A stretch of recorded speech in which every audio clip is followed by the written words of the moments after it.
Hi guys, good to see you here on this live. Welcome. Hi Osreen. Welcome, welcome, welcome, welcome. Yeah. Hi Adefreke.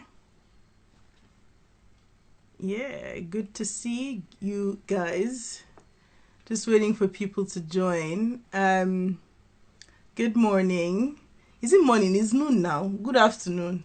Well, actually, I don't know where in the world you are. But if you're in England or Nigeria, we're now in the afternoon.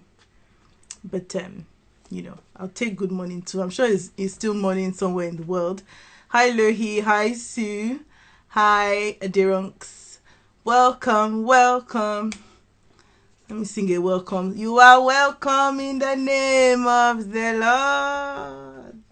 You are welcome in the name of the Lord. I can see all over. Okay, in Texas. Ooh, what time is it? Oh, wow. Okay, it is morning in Texas. Okay, good morning in Texas. Bonjour, bonjourne, ekabo. Yeah, coming. Yeah, I haven't done an Insta live in so long. Imarama, good otutuoma.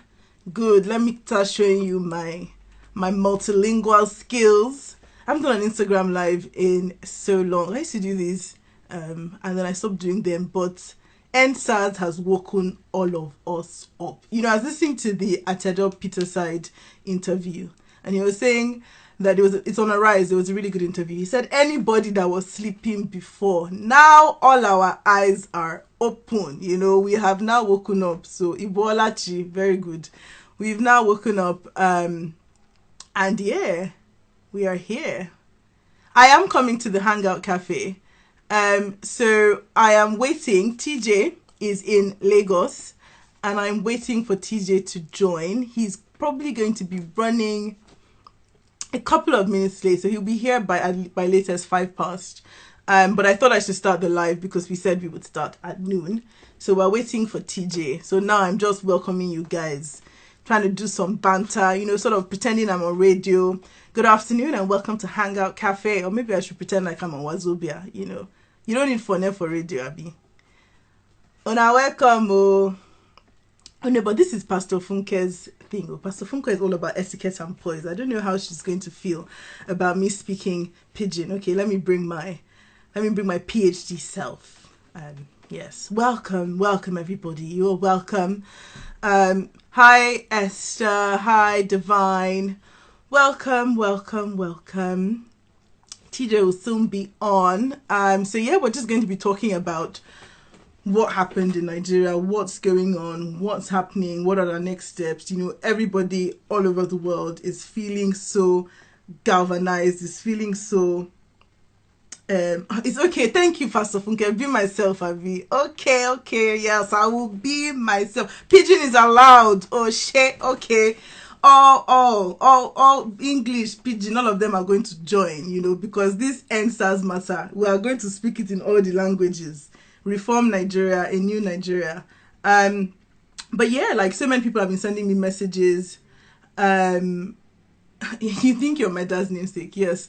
So many people have been sending messages. What can we do? You want to get involved? And so yeah, like Pastor Funke and I, or Pastor Funke in particular, thought it would be a great idea to have somebody who was actually in Nigeria, who was at the protests, join, tell us their experience, what it was like, why they decided to join, and just sort of next steps. I'm actually really looking forward to this conversation. You know, I mean, I hope that if I was in Nigeria, I would have been brave enough to attend at least one of those protests that were happening in Lagos. I went to London to a protest that was happening here, but I hope I have been brave enough to go in Nigeria. But I really want to hear from the people who were there, who started the movement, who were part of the movement that has literally inspired so many people around the world, and not just Nigerians. So it's not a Nigerian thing. It's Pan-African. It's global.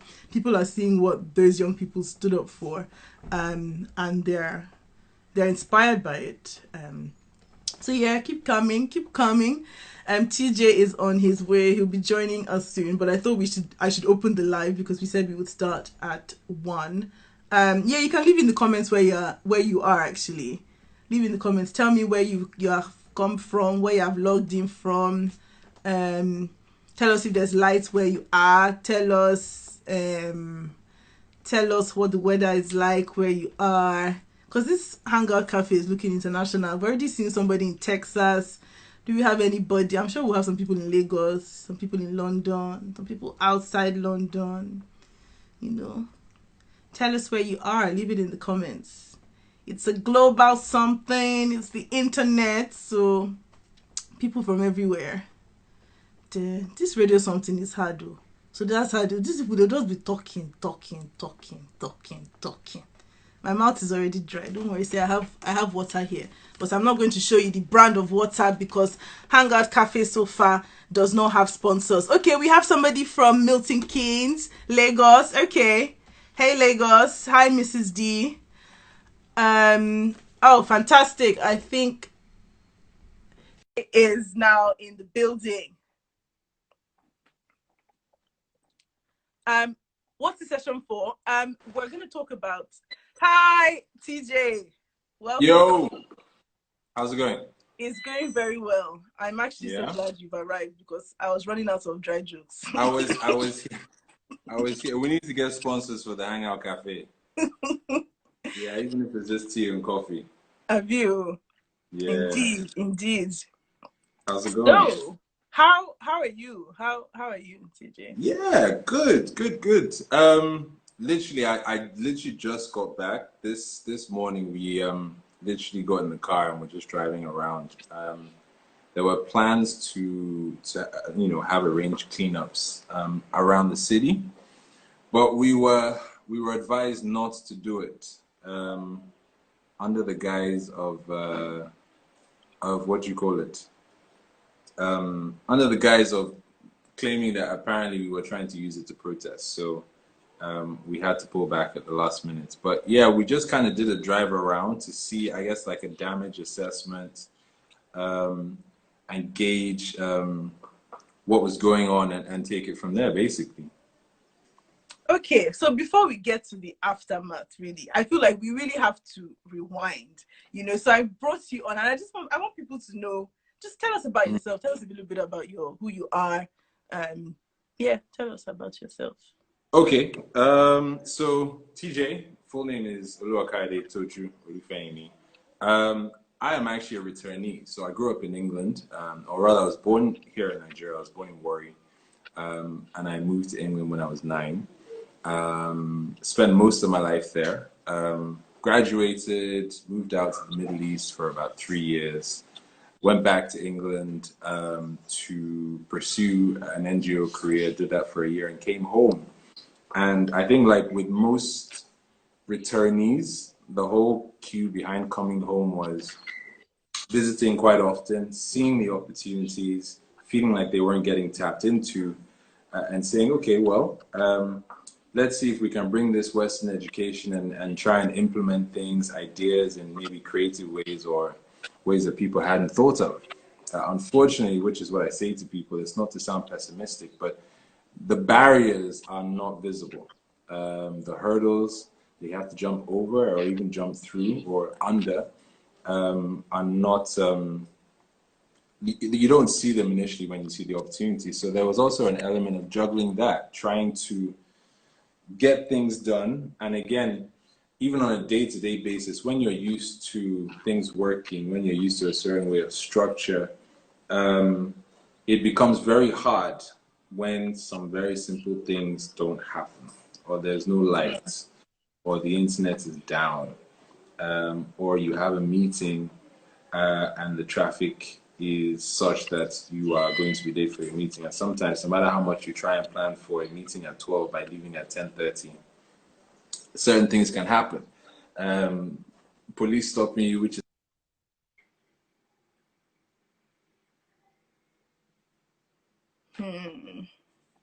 having some internet issues. It's going so well.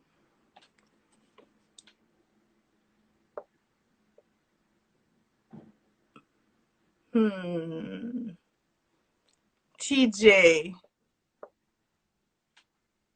TJ is blurry.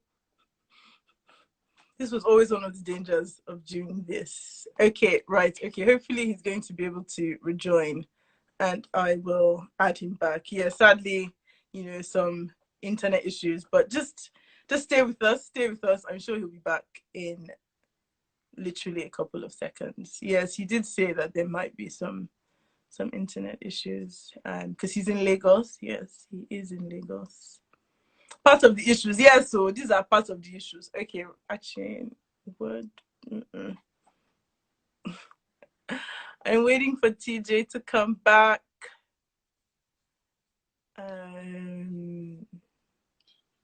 Yeah, don't go anywhere.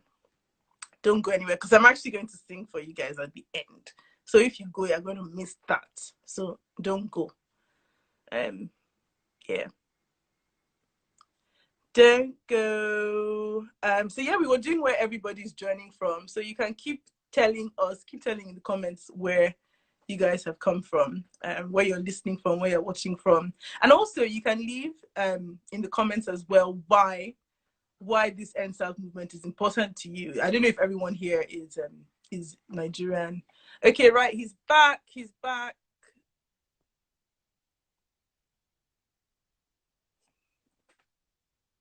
He's back. TJ is back. TJ is back. Well, waiting. Well, we're hoping and waiting that he's really, really back. I should carry my book now.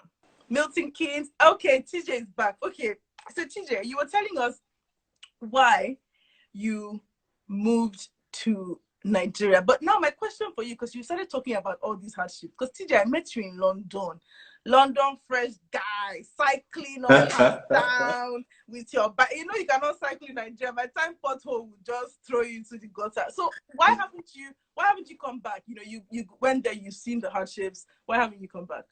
Loaded question. Firstly, my bike is gathering dust. Just an update on it. I brought it back with me thinking that, last, I'll wake up every morning and go to Bodilon and ride. And that happened for all of 2 months. So the bike is just a bit rusty. Why haven't I come back? I said to myself, if I become a pessimist, fine, I'll strut it out. But the only thing that's going to get me out of this country is becoming a cynic. And by cynic, I mean if I just stop seeing the potential and stop looking past the hurdles. I think a lot of people are cynics in Nigeria, which is why there is such a negative aura. A lot of the times you see how angry people are, but they don't have a choice. I do, right? I can hop on a plane, British passports, and be on the way. So for me, it was so long as I don't become a cynic, and trust me, there have been times where I've come very close. I'm still here. Okay, so let's talk about the End SARS process. So for those who don't know, SARS is the Special Anti-Robbery Squad. I'm sure you've seen it in the news. They extort from Nigerians. They don't do their work, basically. The one they send them to do, they don't do. The one they don't send them, that's the one they want to do. Oppression and so on.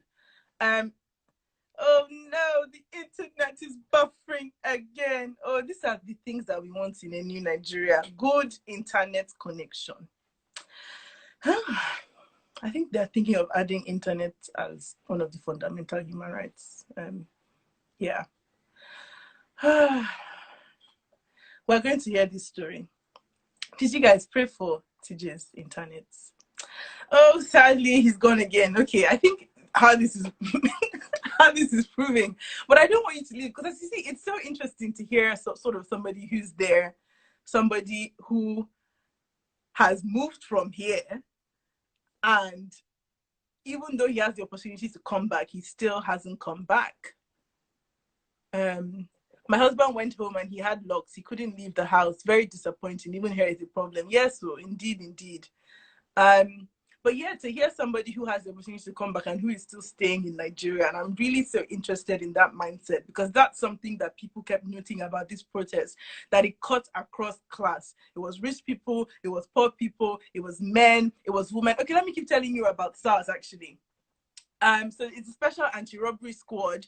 It's supposed to, as the title says, be against robbery. Instead, it sort of targets young Nigerians wealthy looking Nigerians who are young and fresh. They stop them. They'll be saying that they're Yahoo boys. They're doing internet fraud. They extort money from them. There have been cases of assault. Sadly, sometimes there have even been cases of murder. And these issues or these crimes that they've committed against the Nigerian populace have been well documented by organizations like Amnesty International. And so young people in Nigeria, they've been protesting against this body. So I think as early as 2017, the government said they would review, because some people were saying that, oh, why were they still protesting even after the government said they would disband SARS? But the government had said they would disband SARS, I think 3 times in the last 3 years, and still the same thing remains. So there was definitely that mistrust and distrust.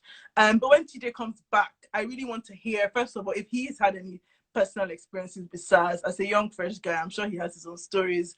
But also why he decided to go and protest, or go and protest. Because another thing that I loved when I was listening and reading things about the protest was just the idea that there were no leaders, that people just came out, people just said, this is wrong and it needs to stop. And they took the initiative. And so, yeah, that was one thing that was inspiring to me about the movement that we've seen birthed in Nigeria in the past 2 weeks, and that hopefully the spirit of that movement will not die. I can't hear your amen. I actually can't hear your amen because this is Instagram Live, but I hope you are saying amen in your house or wherever you are right now. So yes, we're still waiting for TJ. His story is very encouraging. It is very encouraging. I agree, 100%. Amen. Yes, yes. A new Nigeria in the hands of the Lord. That's what we're asking for. A new Nigeria. So yeah, you guys keep telling me where you're listening from, where you're watching from. Amen, amen, amen. God hears all amens. Thank you, Pastor Abby. Thank you for reading my article. God hears the amens on Instagram. He hears the amen we say with our mouth. He hears the amens that we write. Yeah, he hears our prayers. Amen and amen. TJ, come on, TJ. We're waiting for you. Yeah. I hope everybody has been well. Some of the images that have come out, they've been quite depressing. They've been quite hi Bushi, people in Bushi, Indie Bushi, Kedu. Hi from Kent. Our Kent. Eku Kent, people watching from Becknam, Kent. Hi. How do you say Rankidede? I don't know. My house is not too good now. So hi. God will heal our nation, Nigeria. Amen. Amen. Yeah, I hope everyone is keeping sort of their peace. Some of the images that have come out. Oh, can we hear a bit about your article? Yeah, sure. So I wrote an article for The Guardian basically saying that the End SARS movement is a Black Lives Matter movement. And the impunity with which these people, caught on film, have targeted sort of young Africans, young Nigerians. If it was happening in a Western context, there would be uproar, there'd be international uproar. And it's the same way the world came together to condemn the murder of George Floyd. It's also the same way, that the world needs to come together. Hi from Harrow, watching, nice, hello, welcome. It's the same way the world needs to come together to also condemn these acts. Can we talk solution? Well, we're getting to solutions. Okay, understand, relevant, and I'm waiting. I know some of you are trying to join the conversation, and I would love that actually, but I am keeping the line open because I'm hoping that TJ is going to get back on the internet and request and get back, and so we can get back to our conversation. Nigerian internet. But yes, I hope everybody, moving back to mental health, I hope everybody is sort of keeping their peace, sort of their peace of mind, keeping their peace, because again, some of those images were disturbing. Okay, can we talk about solutions while waiting? Well, this is a democratic environment, so yes, we can, and we can talk about them again, of course, when TJ comes on. Solutions. Yeah, the floor is open to you. What solutions? So, for example, here in the UK, here in the UK, I've written a letter to my MP requesting a travel ban for those who are in charge in Nigeria. You might say we're not their priority, but remember that when Nigerian, and not just Nigerian, African politicians, when they do nonsense in Africa, the first place they run to is here. You know, they run to England. When they steal money, the first place they want to spend it is here. So those routes that they take need to be blocked. And it's in the interest, I believe anyway, it's in the interest of the UK government, of European governments, to stop aiding and abetting governments that are causing instability in Africa, because this instability in Africa, it will become their instability. So, okay, TJ is back. Oh.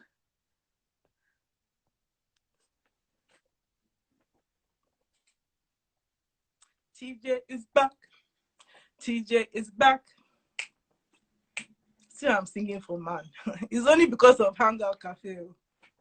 It's not anything else.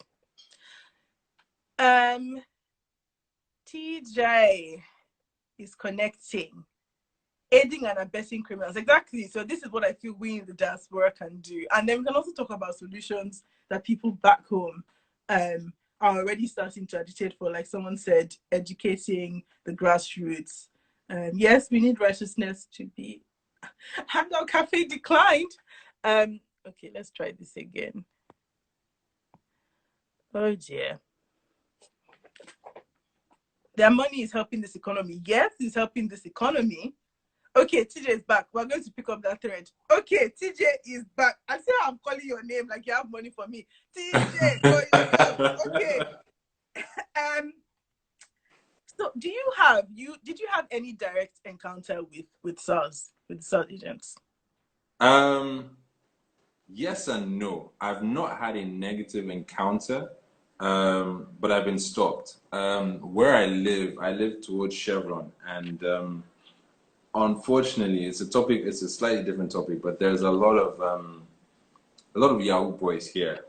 You know, I'm going to be completely honest, that live on this axis. So it's a bit of a hotspot for police checkpoints because there's a lot of flashy cars, a lot of young boys driving nice cars. So, particularly if you come back late at night, anytime after 9, 10, and to be honest, this is even dating back to pre-COVID, because a lot of this hasn't been as day to day. But yeah, I've been stopped by them.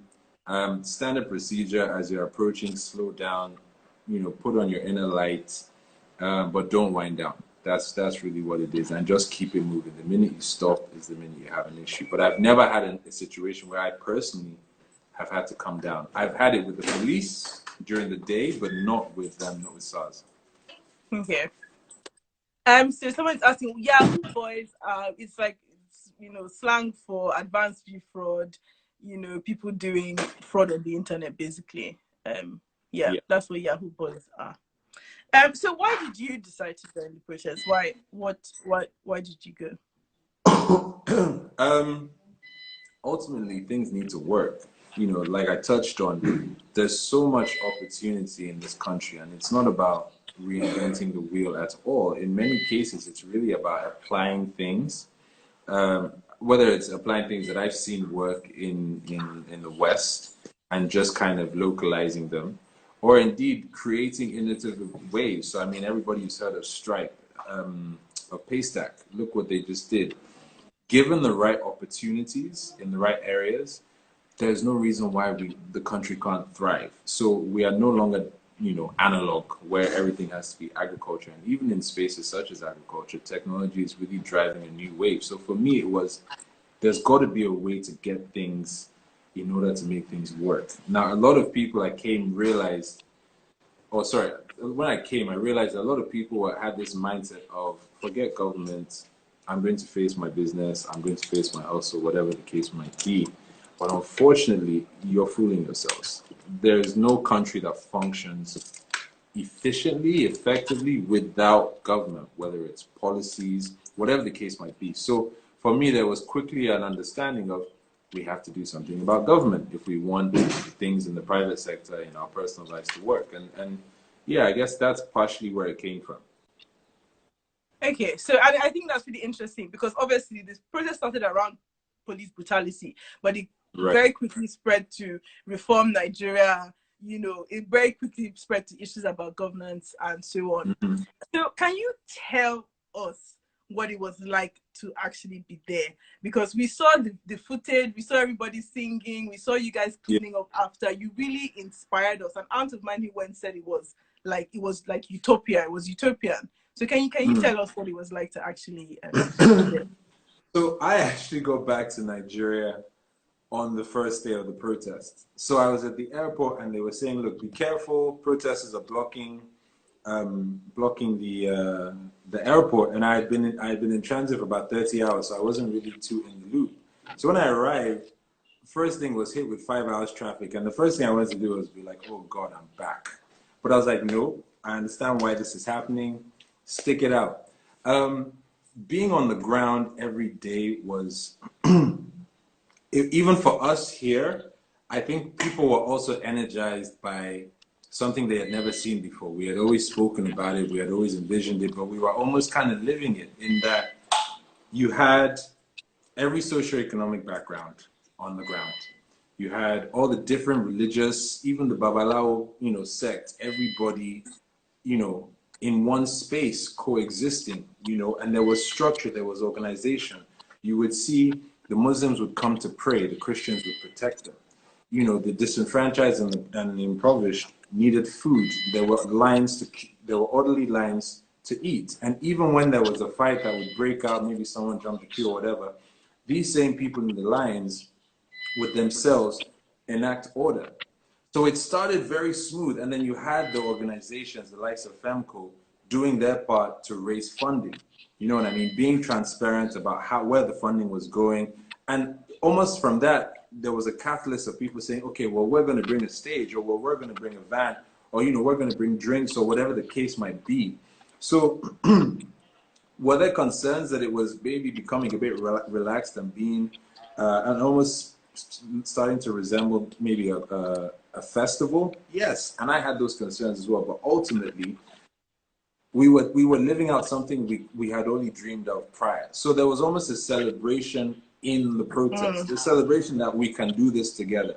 You know what I mean? mm, And yes, there will always be people that get distracted, but I would say, like, overall, it really was kind of like a celebration of, yes, we're doing this and we're succeeding. The money that was raised was effectively used. You could see it.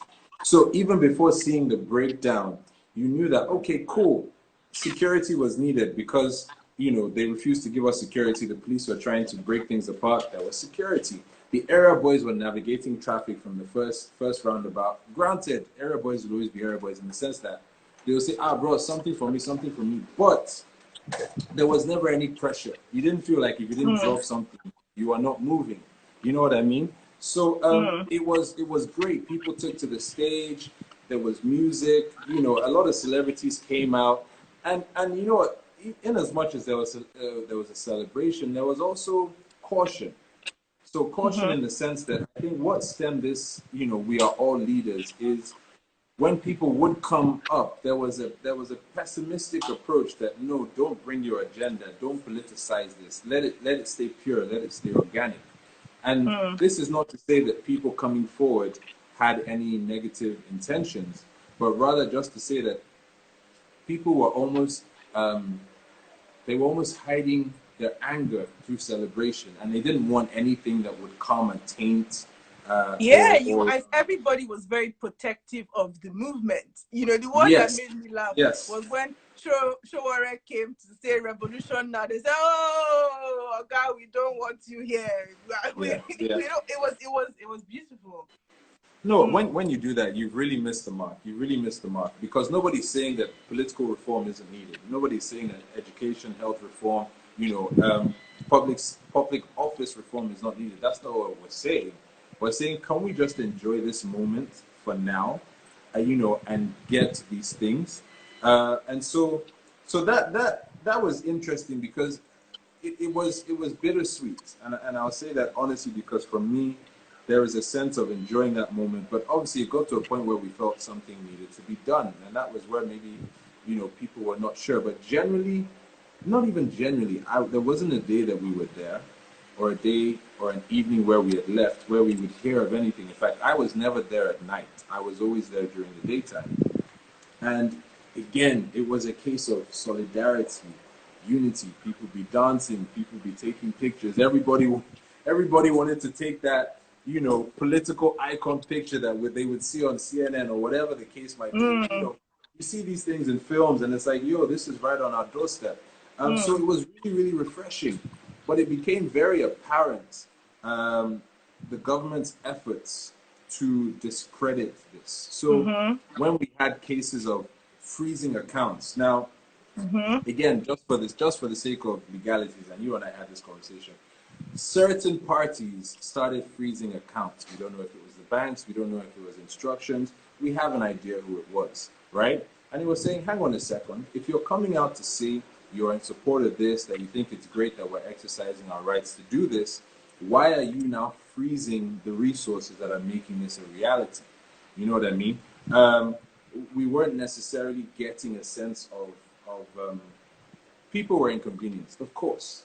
But overall, we got the vibe that people still felt like this was a worthy cause.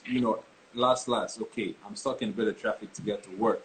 There's only one route. And that in itself, again, shows the problems that we're facing, because the main roads are told there's one alternative road which everyone had to pass to, which is not really a road. But again, topic for another day. But so accounts were being frozen or blocked. So if anyone received money, they were blocked. If anybody sent money, they were blocked. So then we had let me just explain that to people who may not understand. So there are people who are collecting donations to sort of buy things like food, water, etc. for the protest, and those accounts that were receiving donations were blocked. That's what you mean, TJ? Yes, Okay. exactly. So they were literally trying to suffocate what we were doing. So again, using the tech, again, showing again how, to put it nicely, how analog they are and how digital we are. Things switch to crypto, right? And again, because there's no control over that. So again, we were able to defy the odds. We were able to problem solve very quickly and very effectively, and almost have zero influence or impact on the smooth transition of the protest, and it remained peaceful. Then obviously it became a case of now having pockets. So it would be Lekki Tollgate. Lekki Tollgate was the base. Lekki Ikoyi Bridge was the annex. Then it might be courts, it might be Morio Kunola Park. Then there was also Abuja and other cities around the country. But again, organic, structured, and peaceful. But then there were opportunists, and this is where it gets tricky, because again, they say thugs, barbaric, violence and everything. We begun to see cases of violence which stem from nowhere, but seem to have a very, very visible source. And again, not going into too much there, but it was almost like pockets were beginning to emerge, and certain places were being targeted, i.e., police stations, and the blame was coming, our way. So we started seeing cases in Abuja where all of a sudden people were now attacking the protesters and chasing them back. But it was like, who are you guys? Where did you come from? Many of them were even apprehended by people who were protesting. And some of these guys had come from other states. And it was like, okay, why are you here? Why are you doing this? And they would say, I don't know. Did you witness any violence yourself, like any sort of sponsored violence yourself while you were there? Not at Lekki Ikoyi, not at Lekki Toll. Right. Those were the two main places that we were at. But there wasn't the most amount of violence was anger because somebody jumped a queue for food. And again, like I said, often that was solved in-house, squashed, nothing that was going to spiral out of control. So there was really no violence. But again, looking back, it was also the largest group of protesters. So it was very hard to try and infiltrate because the solidarity was there. It was felt. Sometimes I myself might not understand when people say, I don't know, it's just a feeling, but I get it. There was never a need. If people saw people doing things they shouldn't be doing, people would call them out. You know what I mean? And as I'm saying all these things, these are a lot of the things that our parents would say to us about, Nigeria wasn't like this. There was order. This would happen. People wouldn't litter. So it was almost like reminiscent. It was almost like a flashback of how things had been, and very much how we're trying to get things to be. Yeah, and how things could be. Exactly. So the violence was very disconnected from the protests. Literally, in terms of location, there was never anything put out to say, let's go to the places where the violence began to happen. So it was like we were being connected to something that we had no link to whatsoever. So yeah, that would be my honest opinion of the past 2 weeks. So I guess, and I'm saying this to reiterate, because there's sort of like a narrative that's trying to say, the EndSARS protest turned violent. And again, I want this to say that the violence you saw was very disconnected from the peaceful protesters who were just exercising their 100%. rights. The violence was not in any way affiliated, associated, connected to it. Were there pockets? Because at the end of the day, like I said, one thing that people have to realize is even at Lekki and Lekki Ikoyi, there were disenfranchised people. There were people who it's very possible that, have utilized crime to survive. But within that space, there was no semblance of that whatsoever. So again, that unity was there. So anything that was happening outside really wasn't a representation or an affiliation of what we were doing. It was very much a discrediting attempt. Okay. So I'm going to add a note of levity before sort of we sadly have to talk about things, how sort of things seemed to end. I don't believe they've ended, but seemed to end. So you were saying that, there was some distractions there. People came for concerts. And I want to say, excuse me, you can protest as well as dance. You can protest as well as find your boyfriend. Oh, join in the new Nigeria, is all very right. Okay. So now moving forward to the events, you've told us what it was like to be there, what it was like to experience it. Moving forward to, sadly, the events that happened 20th, 2010, 2020. Yeah, just let's talk about it. Tell me how do you feel? How have you felt in the aftermath? So for those who don't know, on the 20th of October 2020, men wearing army uniform, even though the army has said that they don't belong to the Nigerian army, men dressed in army uniform went to the Lekki protest, a peaceful protest. Somebody who was there has told you it was very peaceful, it was very calm. They went there, the lights were turned off, the CCTV cameras were taken down. Everybody says they don't know who, and they opened fire on peaceful protesters. Amnesty International has said 12. I think I saw 12 people died. I think I saw a CNN article that was saying at least 38. I've seen lots of other figures, even though the governor of Lagos came out the next day and said nobody died. So let's talk about that. As somebody sort of who lives in Lagos, sort of how did it feel to see what you have built? Literally, people coming there without violence and sort of thing. So actually, on the day of the protest itself, on the day of this event itself, we had planned to go. So typically, the case was it's normally myself, a couple of guys from the office. We go into work. Things tend to kick off at about 11, 12, because there's normally a cleanup from the day before. Again, a cleanup which was organized by the protest effort itself. So the plan was, show up in the afternoon as normal, maybe around midday, and crack on. At about 11:30, news was now being circulated that a curfew was being imposed, and it was going to run from 4 o'clock for 24 hours. So again, in people's minds, it was okay, 4 p.m. to 4 p.m. the next day. This is a bit fishy. This is short notice. I even said to the guys in the office that this is silly, because on a good day, people going from the island to the mainland can take more than 5 hours to get there, because right now only half of the mainland bridge is working. Echo Bridge, half of that is closed as well. So again, there didn't really seem to be any logical thinking that had gone into giving the whole city 4 hours to shut down and get home. So we said, okay, you know what, regardless, we're still going to go to the protest.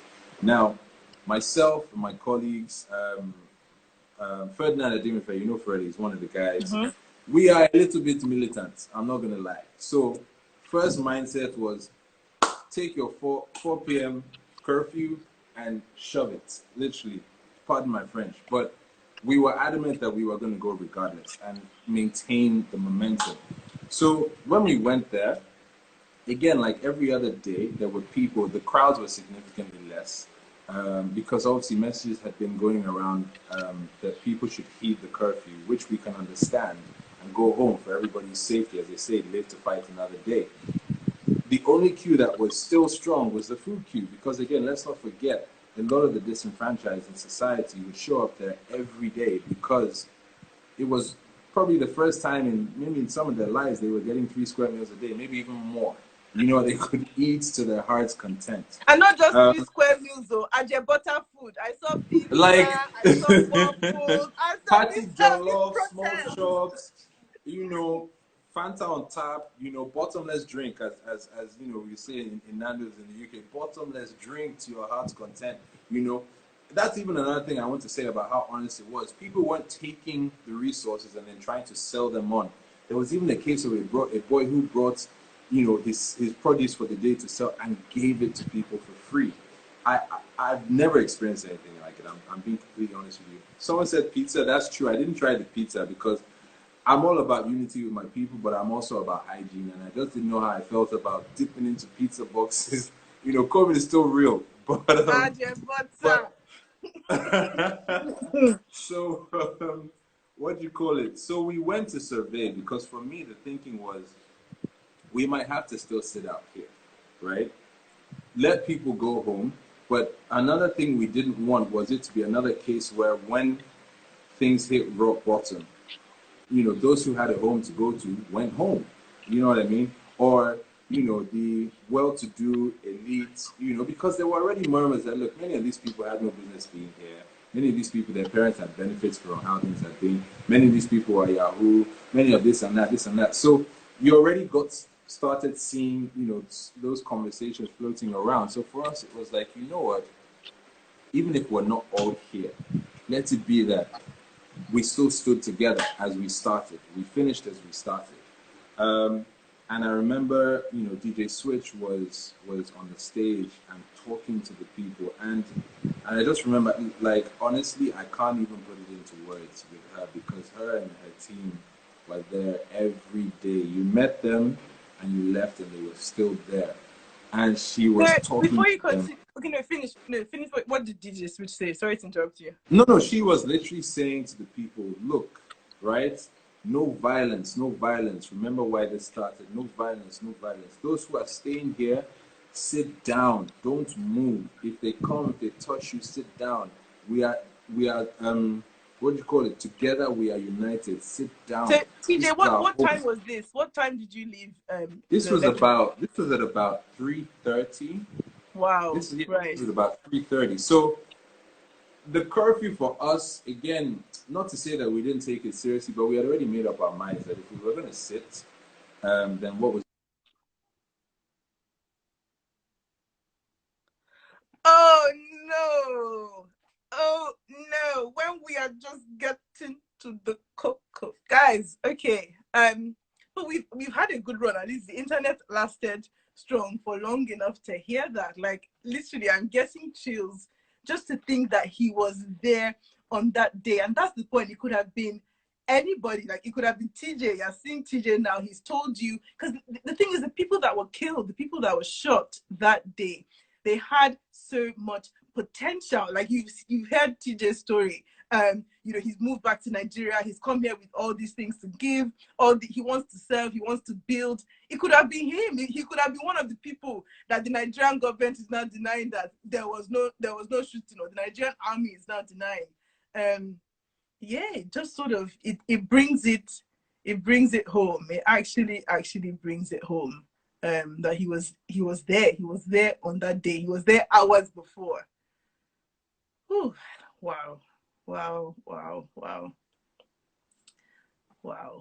Okay, he's back.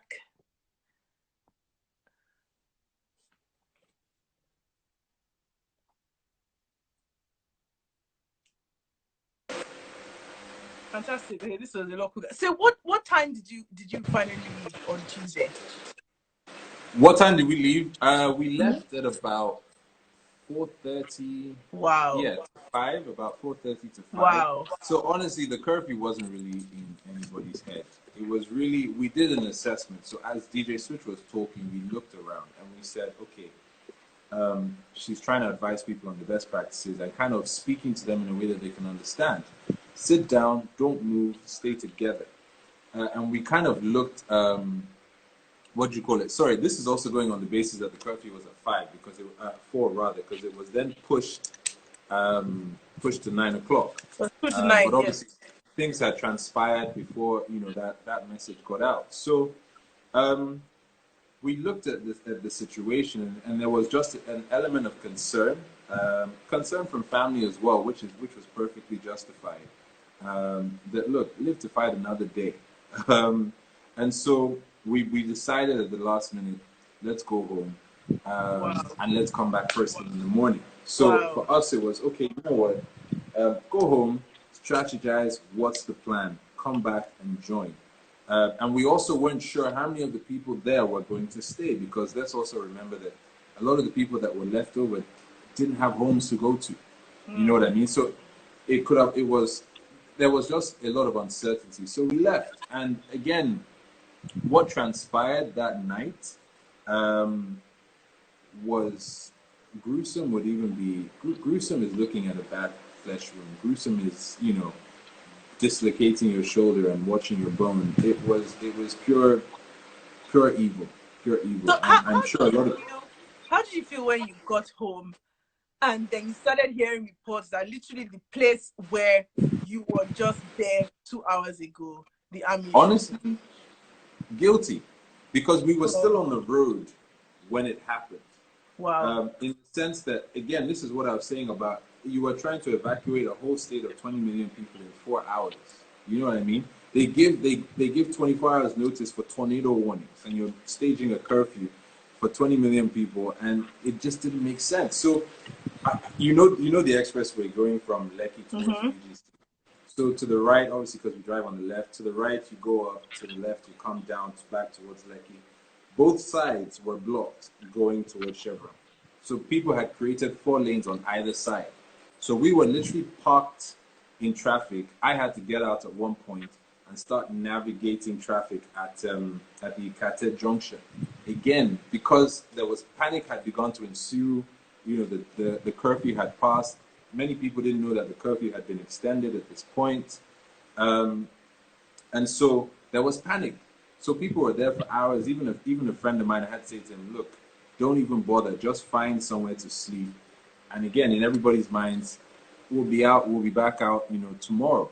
But what we begun to see, in terms of the live videos, the gunshots, many people in Lekki could actually hear, the gunshots from their houses, because these are military weapons at the end of the day.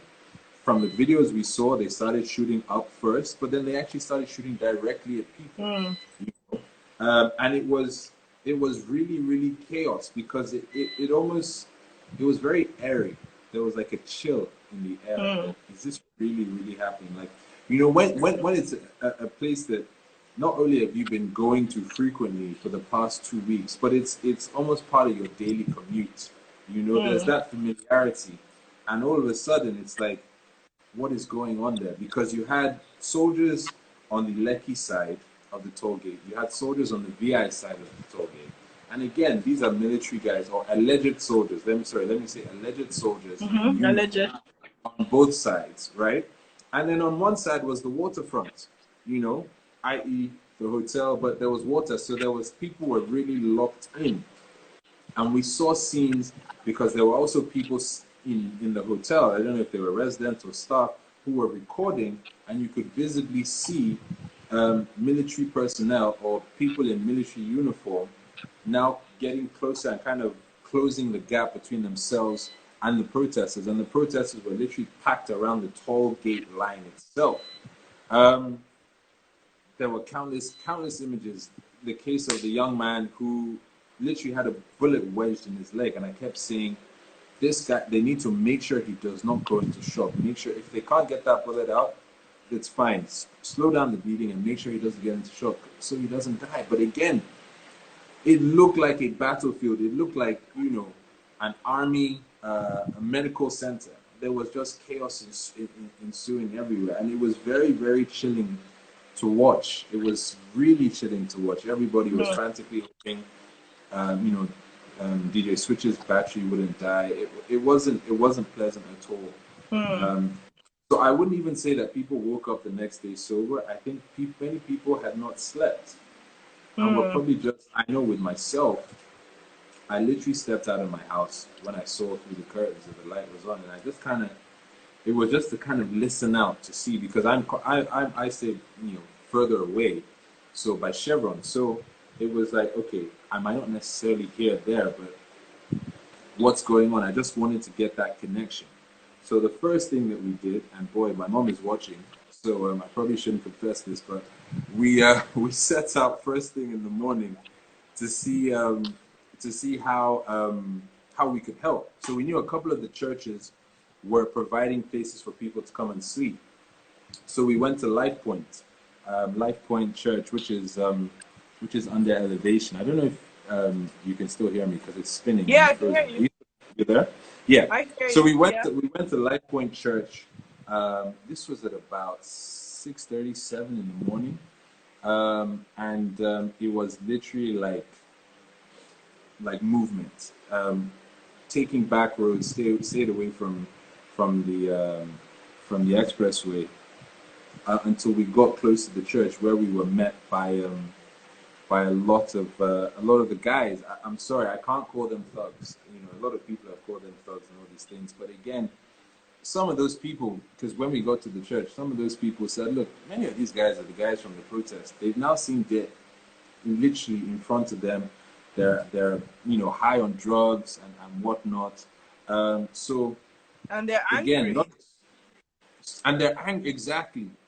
So, you know, so we got to the church, and they had just dispatched people to various hospitals, and the word coming back was that they were not allowing ambulances to break the ranks of the men in military uniform. And so it was like, okay, why are they not allowing, you know, people to carry out casualties, injured people? So we were then trying to see, okay, what's the best way to get ambulances in? We were calling around. My aunt was calling me. There's a hospital on our road, doctors. So we were sharing numbers of doctors, but everybody needed ambulances because a lot of the hospitals were saying if there are any injured, we will treat you for free. But the disconnect was getting the people from the site to the hospital itself.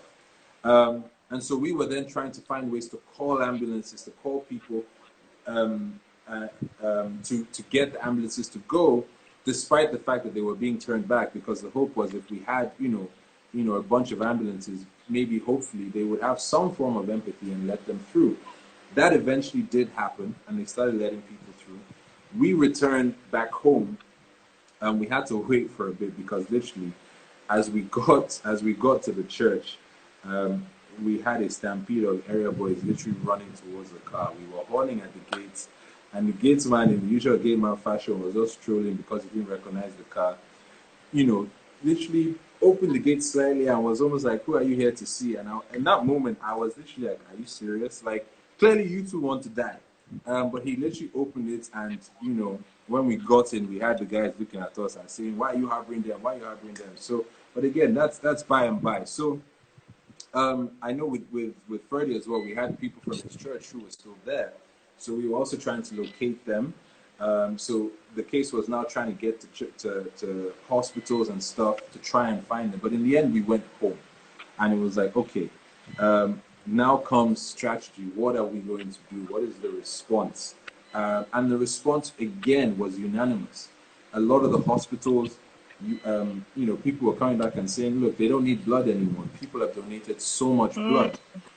So, you know, we're fine. You know, then we were now trying to compile data because it was like, okay, how many casualties were there?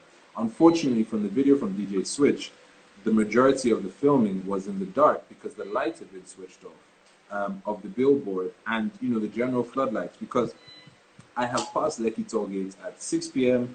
at night. I've passed it at 12 p.m. at 3, 4 a.m. It's normally lit up like a birthday cake. Even during the lockdown period, where there was a curfew, it was always on. You know what I mean? So people couldn't see. You know, a lot of it you were just hearing. There was a lot of audio going on. So it was then a case of, okay, cool. How do we gather the data? But unfortunately, you know, there was reports of, you know, the dead not having any identification on them, or mysterious people coming and taking information away, or even literally taking bodies away. You know, the clear up, and like I said, before we came on the call, we had driven around the city, and for all intents and purposes, you wouldn't have known what transpired at the toll gate. Yeah. Now, on one hand, let's play the devil's advocate and say kudos to the government or to the state for cleaning up.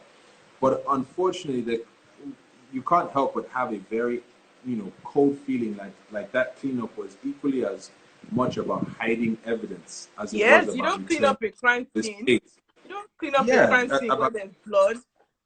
Yeah, exactly. Yeah. But you wouldn't.